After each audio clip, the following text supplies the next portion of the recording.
Buenos días, familia. Espero que todos estén bien hoy en la mañana. Un gran abrazo para todos los que están escuchando, oyendo, congregándonos de esta manera, tratar de alguna manera de estar juntos, unidos. Son momentos y tiempos muy especiales los que estamos viviendo, muy difíciles además, y estamos bien edificados, bien animados también con la conferencia el día de ayer, que si pudiste escuchar y oír los estudios, la verdad es que estamos en un mismo espíritu, ¿cierto? Todas las iglesias, entendiendo que el Señor viene pronto, entendiendo que son tiempos difíciles, pero entendiendo también que nosotros no son tiempos para quedarnos dormidos, sino tiempos para estar más despiertos, velando, orando y haciendo la voluntad del Señor en estos días. Creo que eso es muy importante. Si te perdiste la conferencia de ayer, yo te animo a que la puedas ver durante la semana, que te des un tiempo porque es muy edificante. En el grupo de WhatsApp que tenemos en la iglesia está el link, también lo he compartido en el muro de Facebook también. Así es que ahí hay varias alternativas para verla de nuevo. Está en YouTube y está también en Facebook. Así que, dicho esto, ¿te parece si oramos antes de comenzar? Padre, gracias por este día, gracias por tu amor, tu misericordia. Gracias, Señor, por poder tener los medios para hacer esta transmisión. Te damos las gracias por tu provisión hasta ahora. Tú has sido fiel y te damos las gracias por eso. Oramos, Señor, por esta mañana, que cada persona que esté detrás de la pantalla, que tú conoces perfectamente, Señor, podamos sacar y quitar de nuestra mente, de nuestro corazón, cualquier distracción, Señor, llámese teléfono, llámese cualquier cosa, Señor, para que podamos oír tu palabra, Señor, y que tomemos estos tiempos no como un programa de televisión, sino como parte del cuerpo, como tu iglesia que se reúne para oír tu palabra, Señor. Que nuestro corazón sea una buena palabra, Señor, donde pueda dar fruto en nuestra vida. En el nombre de Jesús, amén. Bueno, vamos a continuar entonces con nuestro viaje por el Evangelio de Lucas. ¿Quién lo diría? Ya estamos en el capítulo 19, ya hoy día vamos a estudiar desde el versículo 11 hasta el versículo 27. Así es que abre tu Biblia allí, en Lucas, capítulo 19, versículo 11. Leemos, dice el verso 11 de la siguiente manera: oyendo ellos estas cosas, prosiguió Jesús y dijo una parábola, por cuanto estaba cerca de Jerusalén, y ellos pensaban que el reino de Dios se manifestaría inmediatamente. Dijo pues, un hombre noble se fue a un país lejano para recibir un reino y volver. Y llamando a 10 siervos suyos, les dio 10 minas y les dijo: negociad entre tanto que vengo. Pero sus conciudadanos le aborrecían y enviaron tras él una embajada diciendo: no queremos que éste reine sobre nosotros. Bueno, recordemos que Jesús está ya en la última parte de su ministerio.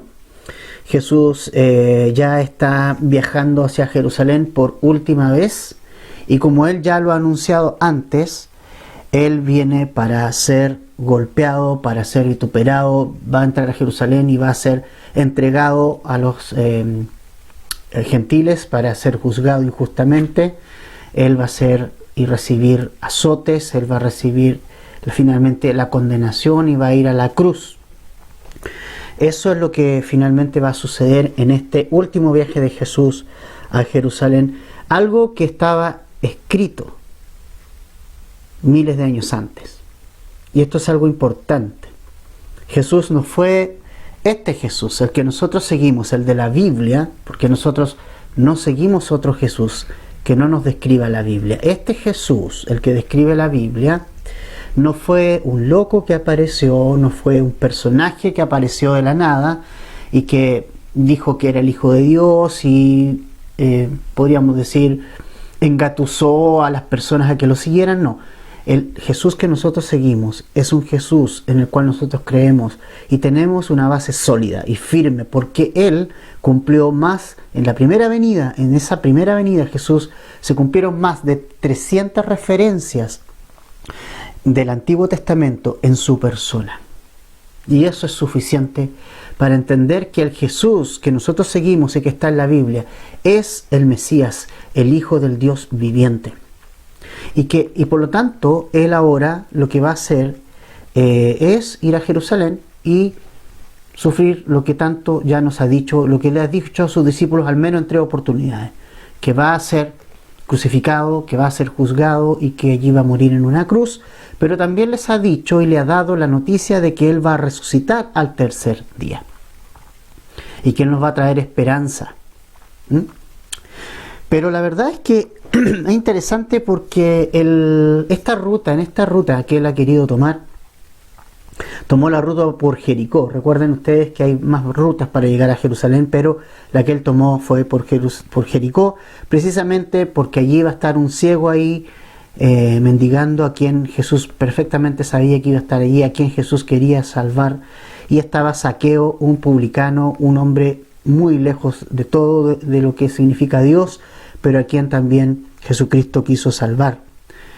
Y nosotros vimos que en realidad el ministerio de Jesús es eso.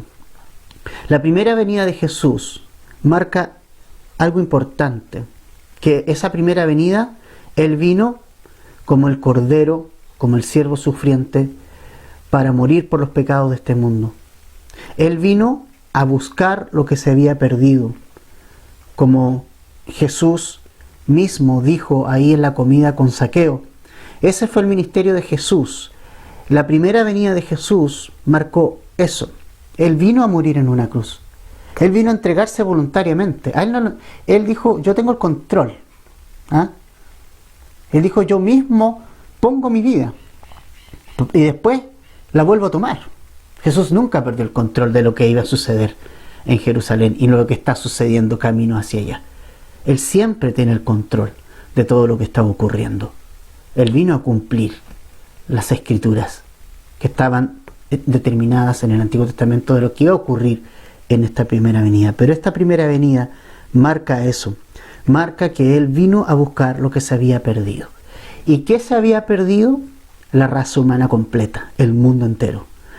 Había caído en pecado, estaba en muerte, estaba en condenación. Y Jesús vino en esta primera venida a restablecer eso. Y para eso era necesario que Él viniera a entregar su vida por cada uno de nosotros. ¿Por qué? Porque el mayor problema que había en el mundo era el pecado. Y por ese problema que había en el mundo, Jesús entonces vino a esta primera oportunidad para que por medio de su sacrificio pueda primero arreglarse el problema mayor que tiene la humanidad, que es que está enemistada, que está en condenación, que no hay una relación con Dios. Pero Cristo vino a cumplir todo lo descrito en el Antiguo Testamento, a morir en la cruz, para que tú y yo podamos hoy día tener comunión con Dios. Y restableció la relación de los hombres con Dios por medio de la fe en Jesucristo. Por medio de la fe en Él, poniendo tu fe en Él. Y fue lo que hizo Zaqueo. Pero esa fe también, y esto es importante, muestra algo. Santiago nos dice, muéstrame tu fe por tus obras. Y eso creo que es importante. Cuando nosotros entregamos nuestra vida a Cristo, hay evidencia de que le hemos entregado nuestra vida a Cristo.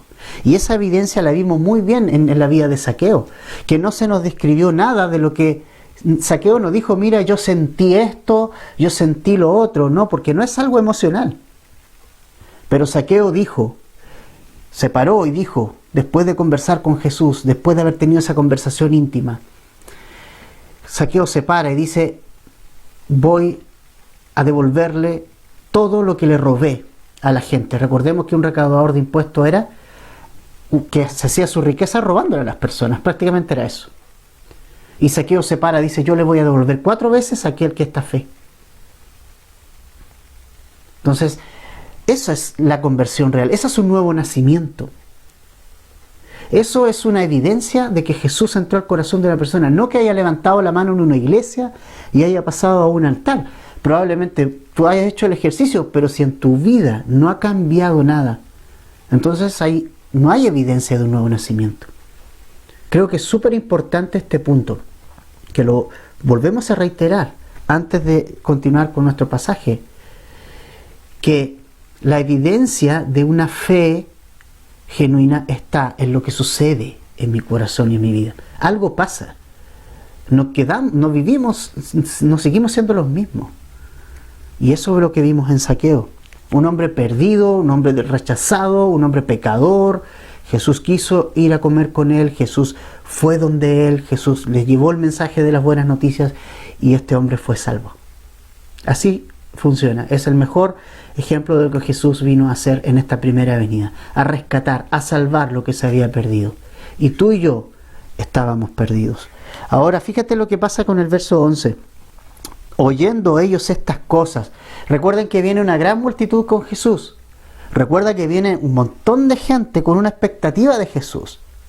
Y mira lo que dice luego. Prosiguió Jesús y dijo una parábola por cuanto estaban cerca de Jerusalén y ellos pensaban que el reino de Dios se manifestaría inmediatamente.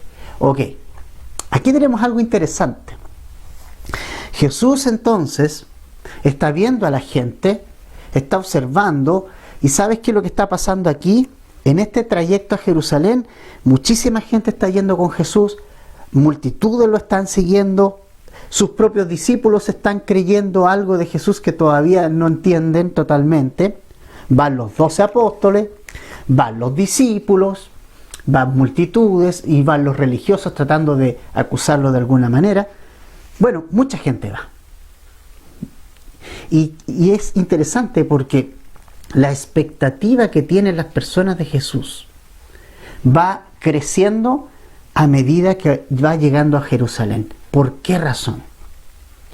Porque mucha gente, o la mayoría de la gente, o toda la gente que le está siguiendo, cree que Jesús va a llegar a Jerusalén y va a decir, y va a recibir, y va a instalar el reino de Dios.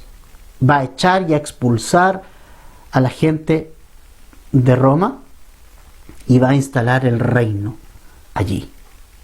Ese era el pensamiento, esa era la idea equivocada, pero era la idea que la multitud tenía. Y sabes que esto me lleva a pensar cuánta gente tiene una expectativa de Jesús que no es.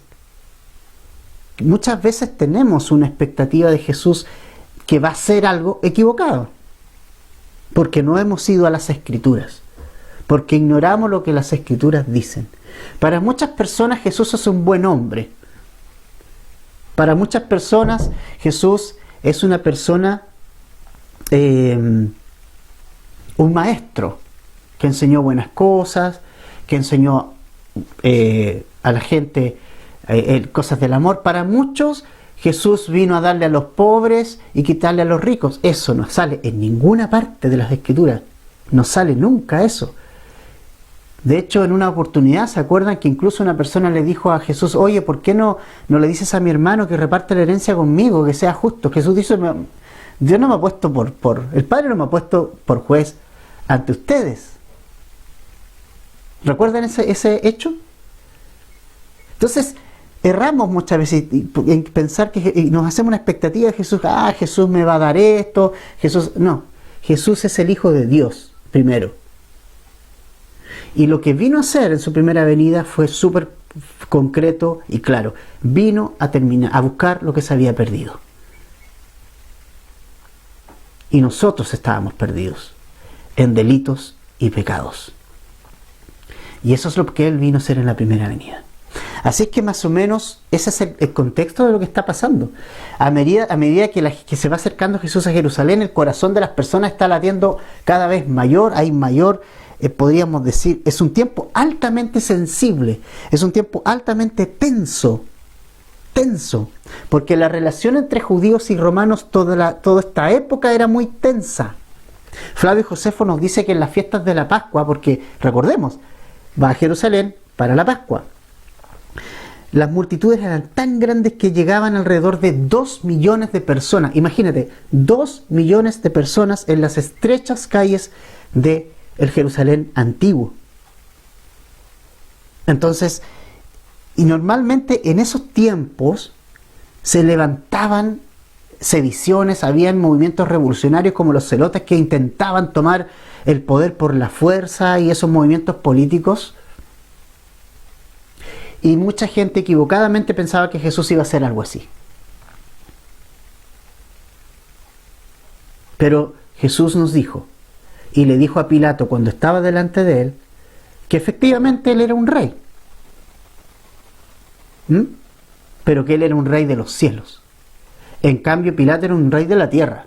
Y que Pilato estaba haciendo la voluntad de Dios cuando estaba ahí. Jesús le dijo, ¿sabes qué, Pilato? Lo que tú vas a hacer conmigo, bueno, tú estás cumpliendo el plan nomás. Tú no tienes potestad sobre mí. Si Dios no te la diera. Así que cuando Jesús estuvo frente a Pilato, era Pilato el que estaba delante del rey y no Jesús delante del rey. Importante. Pero Jesús les dijo, mi reino, efectivamente soy un rey, pero mi reino no es de este mundo, y eso es lo que tenemos nosotros que entender. Y ayer lo hablaban los pastores, casi todos en la conferencia. Esperamos por un reino que no está todavía presente. Pero nosotros aquí en este mundo somos pasajeros, somos peregrinos, somos extranjeros. Tú y yo, si tú le has entregado tu vida a Jesús, no eres de aquí, no eres de esta tierra, ¿verdad? Solamente estamos pasando por aquí. A lo mucho, ¿cuánto vamos a vivir acá en la tierra? ¿80 años? 85, ya, pues seamos generosos, ¿no? Es solo ese breve tiempo que nosotros vamos a marchar y peregrinar por esta tierra. Y después viene la eternidad, tanto para condenación como para salvación. Y de acuerdo a lo que yo decida en estos 80, 85 años de temporalidad que tengo acá, es que yo voy a vivir la eternidad, o con Jesucristo eternamente, o en condenación, por los siglos de los siglos. Por eso qué importante es centrarnos y poner nuestra mirada y nuestros ojos en Jesucristo, más aún en estos tiempos. Más aún en estos tiempos tan difíciles que nosotros estamos viviendo. ¿Sabes qué? ¿Quién tiene las respuestas para la iglesia? Jesús. No hay otra persona que tenga las respuestas en estos tiempos para nosotros, la iglesia de Cristo. Todo lo que la iglesia necesita, la respuesta está en Jesús. Él tiene las respuestas. Su palabra, sus enseñanzas, su presencia. Él tiene las respuestas para la iglesia de hoy. Él tiene las respuestas para tu vida, amigo, hoy.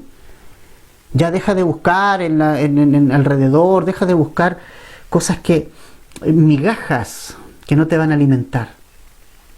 Jesús es el único que te puede alimentar y saciar tu vida total y completamente.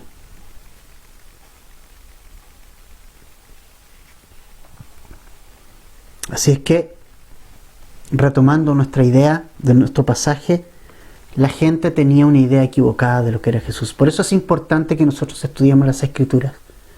Por eso nosotros estamos estudiando las Escrituras. Porque nosotros no queremos seguir a Dios de acuerdo a nuestra propia percepción. Porque no podemos seguir a Jesucristo o a Dios a nuestra manera. Eso no corre. No puedes seguir a Jesucristo a tu manera o a Dios a tu manera. Yo sigo a Dios a mi manera. He escuchado mucho esa frase. Si nosotros no seguimos a Dios a la manera de Dios, entonces estamos perdidos. Estamos perdidos porque Dios ha establecido la manera en que los hombres deben llegar a Él. Y esa manera es solamente reconociendo mis pecados, llevándolos a Jesucristo y creyendo en Él como la provisión suficiente para mí. Y eso es lo que Jesús va a hacer en esta primera venida, hizo en esta primera venida. Y eso es lo que va a hacer al llegar a Jerusalén acá. Pero la gente está pensando que Jesús poco menos va a echar a los romanos de ahí y va a instalar su reino acá. Qué triste error ese. Y qué triste que la iglesia hoy día ha caído en eso. Qué triste que muchos cristianos piensan que nosotros tenemos que instalar el reino de Dios aquí a la fuerza, por medio de partidos políticos, allegándonos a partidos políticos, tratando de meternos en política. No es con fuerza. A ti y a mí se nos ha encargado algo. Y vamos a ver más adelante, el Señor nos ha dado cosas a nosotros y nos ha encargado algo. A ser discípulos, no a hacer proselitismo. A ser discípulos. A ser discípulos. Y esa es nuestra tarea como iglesia en estos tiempos. A eso debemos enfocarnos. En eso debemos gastar nuestras fuerzas y energías, en profundizar nuestra relación con Dios, en orar cada día, como escuchábamos ayer, orar más. Si estábamos orando, oremos más. Si estábamos estudiando la Escritura, estudiémosla más. Son tiempos para, como dijo un pastor, ¿cierto? No para estar en piloto automático, con lo mínimo, con el mínimo esfuerzo, no. Son tiempos para que tenemos que despertar, velar, porque el Señor está a las puertas. Así que, volviendo a nuestro relato, el momento que hay acá en la historia realmente es muy tenso y hay mucha expectativa. La gente cree que Jesús va a instalar su reino así como terrenal. Pero a propósito de eso, Jesús les enseña una parábola. Fíjense ustedes que hasta los discípulos pensaban eso. ¿Se acuerdan ustedes que habían unos discípulos que iban camino de Emaús en Lucas 24? Cuando lleguemos ahí lo vamos a estudiar con más profundidad. Ellos se le apareció Jesús a ellos cuando resucitó y ellos le decían que estaban tristes. Estaban tristes porque un profeta hubo, ¿cierto?, en Israel, que lo mataron y ya era el tercer día que lo habían matado, crucificado. Y ellos en el verso 21 le dicen a Jesús, ellos no sabían que era Jesús, pero nosotros esperábamos que Él era el que iba a redimir a Israel antes de todo esto. Además es el tercer día que estas cosas ya acontecieron. O sea, hasta los propios discípulos pensaban que Jesús iba a entrar en Jerusalén e iba a redimir o iba a instalar su reino. Pero no puede haber reino de Dios sin haber eliminado el pecado primero. Jesús no podía instalar su reino en la tierra si primero no eliminaba el mayor problema que hay para instalar su reino. Y el mayor problema que hay para instalar su reino es el pecado. Es el pecado, en que todos éramos pecadores y somos pecadores. Hoy día algunos somos arrepentidos. Somos pecadores igual, pero arrepentidos. Y hemos visto que tenemos la necesidad de Jesús. Yo tengo una necesidad enorme de Jesús cada día. Y de cada día arrepentirme. Todos los días tengo cosas de las cuales arrepentirme. Entonces, ellos tenían una equivocada percepción de lo que iba a suceder en Jerusalén. Incluso después de resucitado Jesús, en el libro de los Hechos, en el capítulo 1, en el versículo 6, los mismos discípulos le dicen, los que estaban reunidos le preguntaron, Señor, ¿restaurarás en este tiempo el reino de Israel? O sea, todavía ellos tenían como esa percepción. Pero Jesús le dice, hey, tranquilos, yo me voy ahora, yo me voy. Pero el Espíritu Santo vendrá sobre ustedes para que me sean testigos mientras regreso. Y eso es importante. Mientras el reino regresa, hay cosas que hacer, familia. Recibiréis poder cuando haya venido sobre vosotros el Espíritu Santo. ¿Y para qué? ¿Para qué? Para que me sean testigos en Jerusalén, en Judea y hasta el último de la tierra. Si para eso es el Espíritu Santo. Por si no has visto las cápsulas, estoy haciendo unas microcápsulas de 10 minutos, máximo 10-12 minutos, que están en el canal de YouTube de la iglesia. Ya llevamos dos partes de lo que es el Espíritu Santo. La persona y su función, y ahora vamos a ir por el bautismo del Espíritu Santo. O la llenura. ¿Y cuál es el objetivo de ser lleno del Espíritu Santo? Ser los testigos poderosos a este mundo. De Cristo. Es solo eso. No hablar raro, no andar en las nubes, no irse a las montañas, no, ser un testigo realmente potente de Jesucristo. Entonces Jesús dice, yo me voy, pero mientras ustedes estén en la tierra, mientras yo no regrese, ustedes tienen que hacer algo. Ahora, mira lo que dice esta parábola, versículo 12. Dijo pues, un hombre se fue a un país lejano para recibir un reino y volver. ¿Te fijas? Allá podemos notar que Jesús está hablando de sí mismo.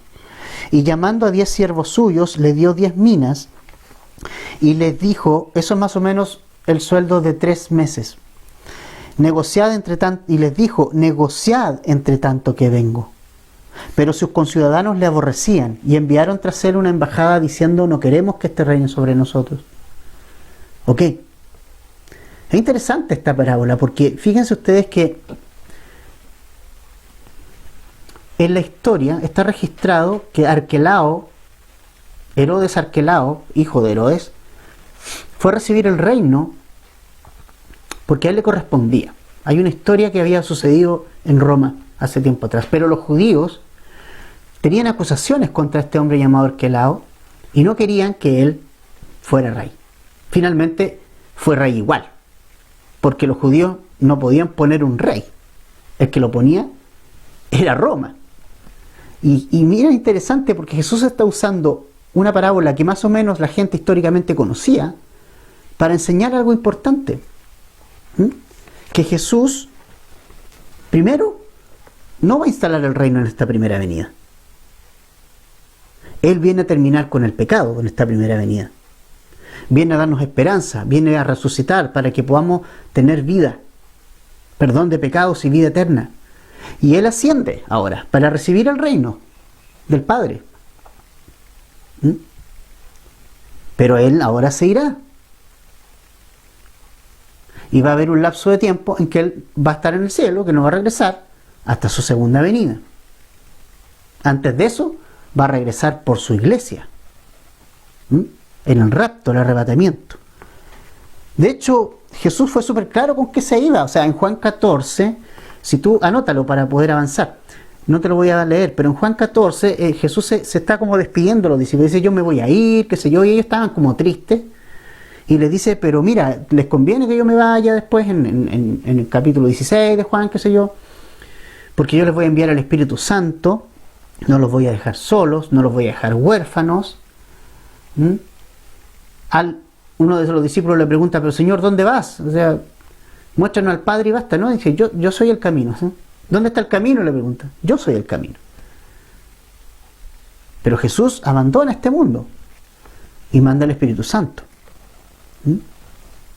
Ahora, Jesús, una cosa importante, Jesús no va a recibir el reino de manos del hombre. Eso es muy importante. ¿Se acuerdan que, de hecho, varias veces quisieron hacer rey a Jesús? Por ejemplo, en Juan 6, 13 y 16, después que recogieron 12 cestas llenas de pedazos de pan que él había multiplicado, los 5 panes y los 2 peces, sobraron un montón de comida, y en esa oportunidad, Juan 6, 13 al 16, la gente le quiso hacer rey y Jesús se fue. Jesús no va a recibir el reino de ningún hombre. Nadie hará rey a Jesús. Él no necesita confirmación humana para ser rey. Él va a venir. El Padre le dio el reino. Y Él va a venir con su iglesia en esa segunda venida, con nosotros, sus santos, a reinar. Y vendrá con un resplandor y poder increíbles. Ahí sí va a establecer su reino. Y va a terminar con todo este sistema humano, maldito, que ha habido todos estos años. Ningún sistema humano va a traer soluciones y satisfacción, ni total, ni va a ser completo mientras sea humano. Ninguno. Ni el comunismo, ni el socialismo, ni el imperialismo, ni las monarquías lo han podido hacer, ni el capitalismo, ni nadie. Invente el hombre el sistema que invente, va a ser sistema de hombre, y ese sistema está destinado a terminar, a fallar. Pero Jesús viene por segunda vez y va a terminar con ese sistema maldito, malvado del hombre, porque el hombre, todos los sistemas que ha hecho son malvados. Son malvados. No que el pueblo tiene la solución, no, tampoco. Tampoco. El hombre es malvado. Jesús viene a terminar con esta maldad en su segunda venida. Va a destruir todo sistema humano con el resplandor de su venida. Sus pies tocarán el monte de los olivos. Se abrirá una cuneta que separará ese terreno y Él instalará su reino con nosotros, sus santos. Pero por esta venida, ¿cierto? Jesús no va a instalar su reino en esta primera venida. Jesús se va. Pero ¿sabes una cosa importante? Y lo que mencionábamos acá recién y lo que acabamos de leer. Mientras Él se va, Él nos deja negociando. Él nos da cosas para que negociemos. Lo acabamos de leer. Vamos de nuevo. Versículo 13. Y llamando a 10 siervos suyos, les dio 10 minas y les dijo: negociad, entre tanto vengo. Es decir, que en esta pausa que hay, en este regreso de Jesús al cielo y su regreso por nosotros, en este caso su iglesia, el rapto, ¿verdad? Él ha puesto en nuestras manos algo para negociar. Eso no es nuestro, eso es algo que Él nos ha dado y que ha puesto para que negociemos mientras estamos acá. Y creo que esto es re importante. Jesús se fue, va a regresar por nosotros, su iglesia, pero nos llama a esperar su venida, no sentados y mirándonos a los ojos uno a otro y yéndonos a las montañas, y no. Él nos llama a negociar con algo que Él nos ha dado. ¿Y qué nos ha dado? Dones, talento, tiempo, trabajo, roles, dinero, etcétera, etcétera, etcétera. ¿O a poco creemos que todo lo que tenemos es de nosotros? Dios nos ha dado lo que hoy tenemos. Te ha dado talentos, te ha dado dones, te ha dado bienes, te ha dado hijos, esposa, esposo, para que te ha dado tiempo, para que puedas negociar bien y aumentar esas ganancias. Y creo que esto es muy importante. Jesús ha puesto diferentes recursos en nuestras manos. No para que los hijos de Dios, sus discípulos, estén ahora esperando sentaditos a ver qué pasa, sino para que estemos activos y podamos poner a su servicio todo lo que Él nos ha dado a cada uno de nosotros. Creo que eso es tremendamente importante que lo entendamos, hermanos. Tremendamente importante. Él nos ha dado cosas para negociar. Jesús le dice acá, en esta figura, en esta parábola, dice: yo me voy, pero ustedes, yo les voy a dar esto y ustedes tienen que negociar esas cosas. Y es importante porque Jesús va a regresar y va a pedir cuentas por lo que Él nos ha dado a cada uno de nosotros. Si tú eres casado, hombre, y tienes tu esposa, te va a pedir cuentas, decir: ¿qué onda con tu esposa? ¿La llevaste? ¿Cómo administraste esa familia? ¿Qué enseñaste a tus hijos? ¿Qué enseñaste a tu esposa? ¿Cómo trataste a ella? A tus hijos. Si los llevaste a la palabra, si los llevaste a la oración. Si usaste bien el tiempo. Tal vez dices, yo no tengo nada, pero tienes tiempo. ¿Qué has hecho con el tiempo? Ahora no puedes decir que no tienes tiempo para el Señor, no puedes, porque estás confinado. O a lo menos acá nosotros en la región estamos confinados. No puedes decir, sabes que no tengo tiempo. Tienes tiempo. Lo que pasa es que no quieres. Eres flojo espiritualmente. Y te digo algo, cuando pasa eso, eres candidato a la apostasía.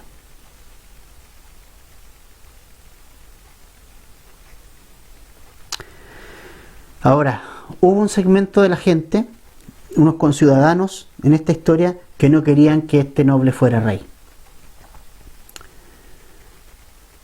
Hay gente que no quería que Jesús reinara. No quería que él fuera rey. Esperaban otro tipo de rey. Menosprecian mucha gente el reinado de Jesús y quiere que el hombre le gobierne.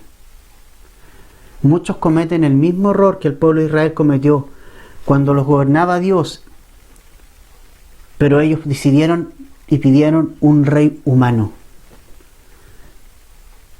Y Dios, como no nos obliga a nada, no le obliga a nada al hombre, le da libre albedrío, dice, ok, les voy a dar un rey humano. Y empiezan los problemas. Porque cuando despreciamos el reinado de Dios para ser gobernados por nosotros mismos, es el principio de la caída. Y el porrazo es fuerte. Cuando tú desprecias el reinado de Dios en tu vida, vas a cosechar los fracasos más grandes espiritualmente de tu vida. Pero ¿qué ha pasado con los cristianos de este tiempo? Ponen como el rey de sus vidas sus propios deseos. Incluso desde el púlpito se dice, sigue tus sueños, sigue tus sueños. ¿Ah? La Escritura no dice que siga mis sueños. La Escritura dice que siga a Jesús. Y eso es importante. No persigo mis sueños. Porque si yo persigo mis sueños, no puedo perseguir a Jesús, no puedo seguir a Jesús. Porque las dos cosas son incompatibles.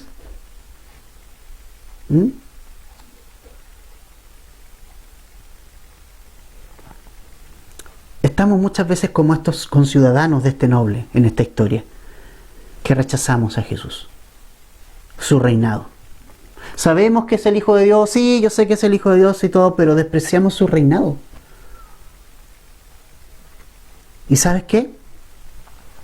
Juan 1:11 dice, a los suyos vino y los suyos no le recibieron, pero dice también el 12, más a todos los que le recibieron, es decir, a las personas que hemos recibido a Jesús y lo hemos puesto como el Rey de nuestras vidas, les dio potestad, les dio el derecho de ser hijos de Dios. Y aquí hay algo importante, la salvación no es universal. No habla la Biblia de salvación universal, que Dios va a salvar a todo el mundo, no. El llamado es para todo el mundo. Lo que Jesús hizo es para todo el mundo. Juan 3:16, para que todo aquel que en Él crea, pero solo va a ser efectivo para quienes le reciben a Jesús, para quienes lo toman como el Rey de sus vidas y lo instalan en el corazón como el Rey de sus vidas. A los suyos vino, pero a los que creen en su nombre, a los que le recibieron, les dio el derecho de ser llamados hijos de Dios por la gracia de Cristo. No porque seamos mejores, no porque seamos perfectos, por el contrario, porque vemos nuestro pecado, porque vemos nuestra imperfección y porque reconocemos que necesitamos de Él, de Jesús. ¿Se acuerdan cuando Pilato llevó a Jesús afuera? Pilato quería sacarse a Jesús de encima y liberarlo en algún momento. Y le dijo, he aquí su rey. ¿Y cuánta verdad? Jesús era el rey. ¿Y qué dijeron los judíos? No tenemos más rey que César. Qué terrible, qué triste. Pero ¿sabes qué? Hoy muchas veces pasa esto en la iglesia. Iglesia, ahí está tu rey. Y no lo decimos. Pero ¿quién gobierna nuestro corazón? El yo, el egoísmo, el egocentrismo, las cosas humanas, las cosas materiales. No gobierna Jesús. Y despreciamos el reino de Jesús en nuestra vida. Nos ponemos en el mismo punto de no recibir a Jesús. Iglesia, tenemos que despertar. Son los últimos tiempos. Familia. No queremos que Jesús reine muchas veces. Queremos que el hombre reine. Qué tremendo. Qué tremendo. Versículo 15 de Lucas 19. Aconteció que vuelto él, después de recibir el reino, mandó llamar ante él a aquellos siervos a los cuales había dado el dinero para saber lo que habían negociado cada uno. Bueno, Jesús viene. Jesús viene por su iglesia. Vino el primero diciendo: Señor, tu mina ha ganado 10 minas. Él le dijo: está bien, buen siervo, por cuanto en lo poco has sido fiel.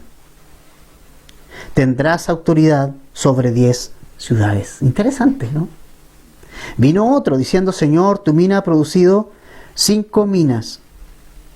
Y también a este dijo: tú también sé sobre 5 ciudades.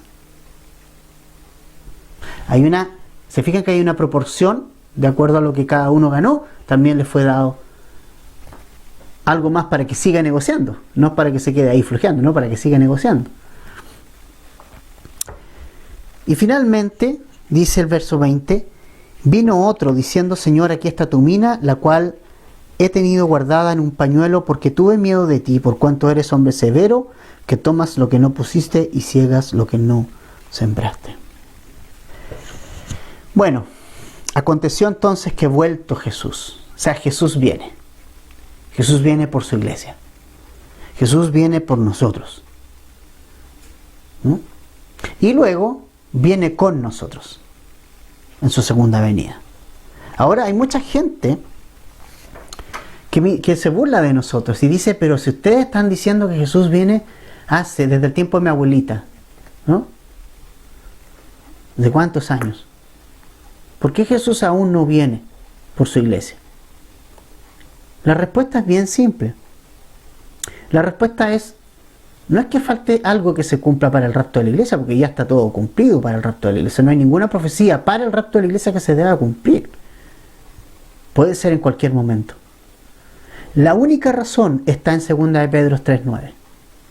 El Señor no retarda su promesa, según algunos la tienen por tardanza, sino que es paciente para con nosotros, no queriendo que ninguno perezca, sino que todos procedan al arrepentimiento.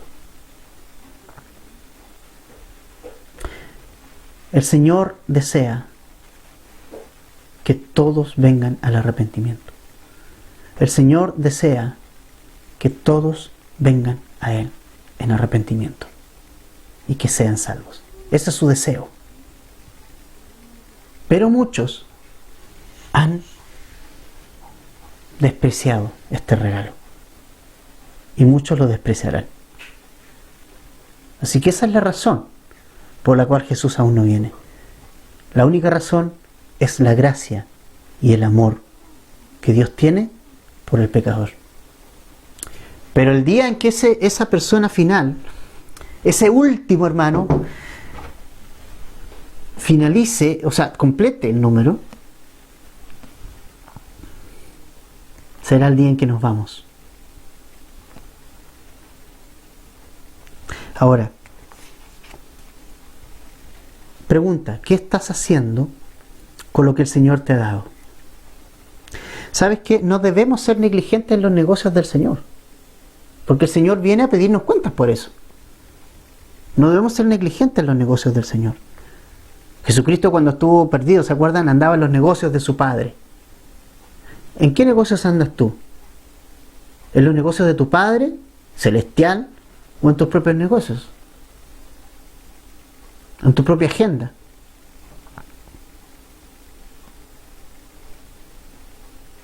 Vino entonces el primer siervo, aquí solamente se mencionan 3, y vino el segundo, uno con 10, que ganó otros 10, otro con 5, que ganó otros 5. Y fíjense ustedes que algo importante, que la recompensa que Jesús da no está basada en la cantidad, sino en la fidelidad. Y eso es muy importante. Pastor, si el Señor te ha puesto sobre un rebaño pequeño, sé fiel sirviendo a ese rebaño pequeño. Ámales como Jesús les amaría. Enséñalos como Jesús les enseñaría.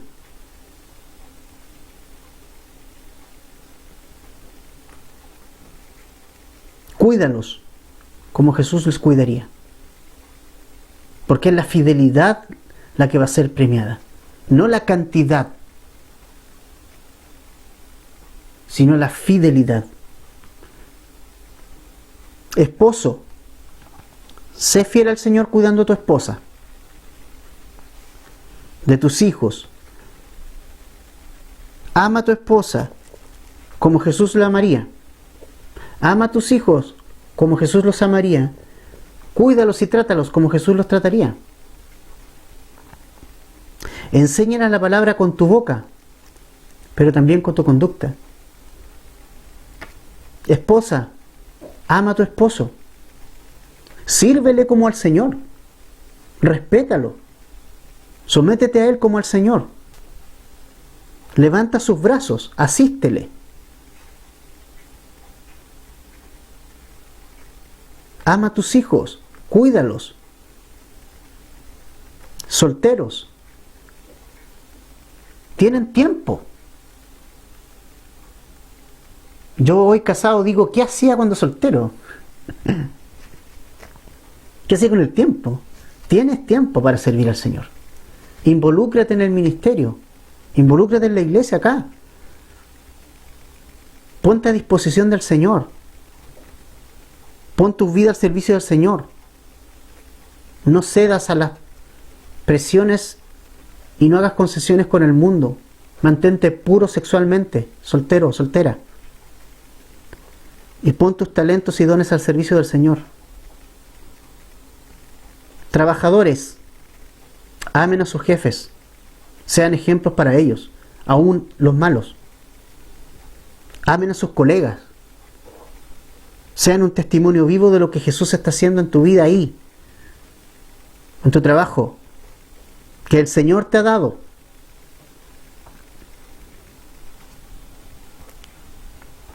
¿Sabes qué?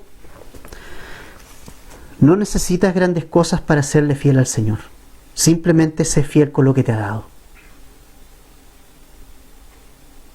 Sé fiel con lo que te ha dado. Lo que no tienes, no lo tienes nomás. Pero lo que tienes, negócialo. Tal vez tienes un don, úsalo. Si no lo estás usando, estás en pecado. Tal vez tienes un talento, úsalo.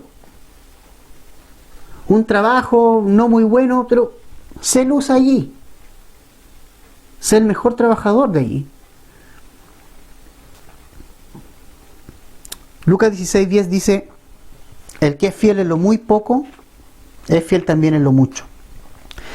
Y el que es injusto en lo muy poco, también es injusto en lo mucho. Esto no es un tema de cantidad. Hay gente que dice, no, yo cuando tenga esto voy a servir al Señor. Eso no es así. Jesús, que conoce el corazón de nosotros, dice eso. Si tú eres fiel en lo poquitito, vas a ser en lo más. Pero si ni siquiera eres fiel con lo poco que tienes para negociar mientras Jesús llega, tampoco vas a ser fiel en lo más. Ahora, ¿qué hizo uno de ellos? Escondió lo recibido. Qué triste, ¿no? Se dedicó a esconderlo. No negoció. Fue negligente. Versículo 22. Entonces él le dijo: mal siervo, por tu propia boca te juzgo. ¿Sabías que yo era hombre severo, que tomo lo que no puse y que ciego donde no sembré? ¿Por qué pues no pusiste mi dinero en el banco para que al volver yo lo hubiera recibido con los intereses? Y dijo a los que estaban presentes: quitadle la mina y dadle al que tiene las 10 minas. Ellos le dijeron: Señor, tiene 10 minas. Pues yo digo que a todo aquel que tiene se le dará, mas al que no tiene, aún lo que tiene, se le quitará. Hay una negligencia de parte de este siervo. ¿Quieres ser ese siervo tú?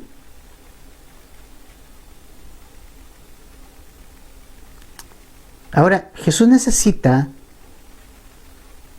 lo que le pueda rendir. ¿Él no lo necesita de mí? No, no lo necesita. Pero Jesús quiere probar nuestros corazones. Quiere probar mi obediencia. A Jesús no le interesa tanto que negocie las cosas y le dé, mira, aquí está todo esto. Ah, ya, gracias, voy a ponerlo en mis arcas. No, no necesita eso Jesús. Pero Él quiere que obedezcamos. Que no seamos negligentes con lo que Él nos da. Quiere bendecirnos. Quiere probar mi obediencia. Quiere moldear mi vida a través de lo que ha puesto en mis manos para negociar. Recuerden algo importante que nunca debemos olvidar. Somos siervos de Jesús. Él no es siervo de nosotros. Somos nosotros siervos de Jesús. Muchas veces, eso pasa muchas veces. O sea, a veces muchas iglesias enseñan como que si nosotros fuéramos, como si Jesús fuera siervo de nosotros. Que le tenemos que pedir, que tenemos que declarar, que tenemos que ser... Jesús no es siervo de nosotros. Nosotros somos siervos de Jesús. Somos nosotros los que tenemos que rendir cuentas a Él. Somos nosotros los que en 2 Corintios capítulo 5 versos 9 y 11 dice que compareceremos ante el tribunal de Cristo. No Él ante nosotros. Él no tiene nada que rendirnos a nosotros. Somos nosotros los que tenemos que rendir cosas a Él. Y apúrate, hermano, porque el Señor viene pronto. Entre tanto que viene. No te quedes mirando ahí. No. Tienes que participar, ser activo. Tomar lo que el Señor te ha dado y ponerlo a negociar. Porque Él viene.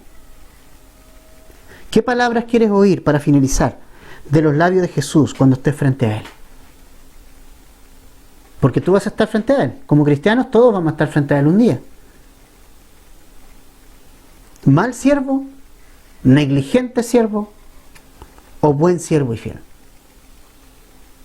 Ahora, ¿qué pasará con el resto de las personas?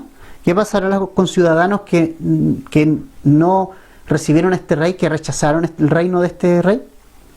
Versículo 27. Y también aquellos mis enemigos que no querían que yo reinase sobre ellos, traedlos acá y decapitadlos delante de mí. Ese es el fin de quienes no vienen a Jesús. ¡Wow! Es altísimo el costo. ¿No? No pasará eso con nosotros, sus siervos. No pasará eso con nosotros, sus siervos. Nadie va a no ser salvo. Si creemos en Jesús, hemos puesto nuestra fe en Él, todos vamos a ser salvos. Pero sí dice la Escritura que vamos a sufrir pérdida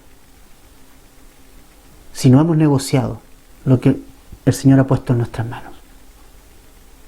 Eso que el Señor te ha dado, que no es tuyo, nada es tuyo. Tu trabajo, tu tiempo, tu dinero, tu familia, la administración, qué sé yo. Eso, úsalo para la gloria de Dios. No seas negligente. No sea negligente y úsalo para la gloria de Dios. El precio de seguir a Jesús es alto aquí en la tierra, pero en la eternidad disfrutarás. En cambio, el precio de no seguirlo te permite disfrutar cosas de la tierra, pero el costo es alto en la eternidad. El costo es el infierno. El costo es la condenación.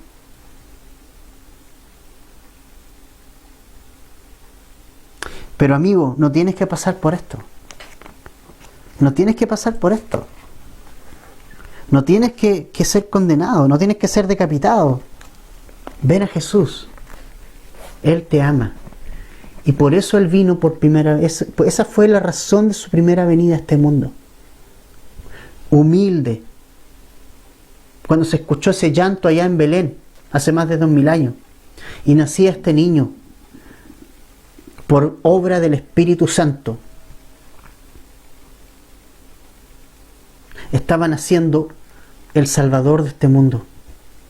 Se estaba iniciando una nueva era, una nueva época la era de la gracia, en que hoy día puedes venir a Jesús tal cual estás y derramar tu corazón a los pies de Cristo. Si te tienes que rendir, ríndete de una vez. Deja tu orgullo de lado. No hay nadie más que pueda hacer lo que Jesús puede hacer por ti. Ven a Él con todos tus pecados. Pone tu corazón a los pies de Cristo y Él te va a perdonar y te va a levantar y te va a dar una nueva vida. No tienes que pasar por la condenación. Dios ha provisto para ti la salvación por medio de Cristo. Y su segunda venida viene. Él viene. Primero el rapto de la iglesia viene por nosotros, para sacarnos de este mundo antes de que quede la escoba acá abajo. Y luego viene con nosotros para gobernar y reinar por 1000 años y luego eternamente para siempre. Vamos a orar.